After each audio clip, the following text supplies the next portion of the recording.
Na domaćim i stranim festivalima nagrađivana crno-humorna socijalna drama o tranziciji u istočnoj Evropi Rekvijem za gospođu J, koja je bila i srpski kandidat za Oskara.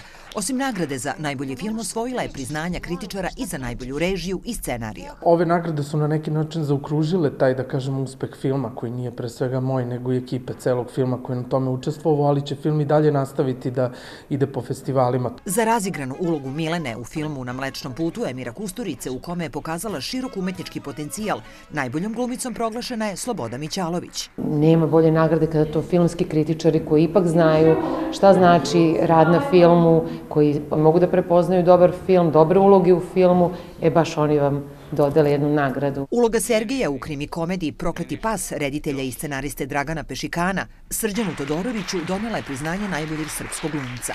Ovo je prva za mene nagrada koju sam dobio od filmske kritike koju izuzetno cenim i poštujem. Za muziku u Prokletom psu nagrađen je Nemanja Mosurović. Najbolju fotografiju u Mlečnom putu potpisuju Goran Mularević i Martin Šec, a scenografiju Goran Joksimović. Za montažu filma After Party priznanje je dobio Đorđe Stanković, dok je za kostim u Zoni Zampirovoj 2 nagrađena Jelena Stokuća.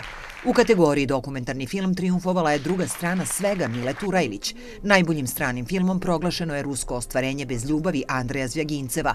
Nagrade za životno delo i trajni doprinos srpskoj kinematografiji dobili su direktor fotografije Đorđe Nikolić i posthumno filmski kritičar Aleksandar De Kostić.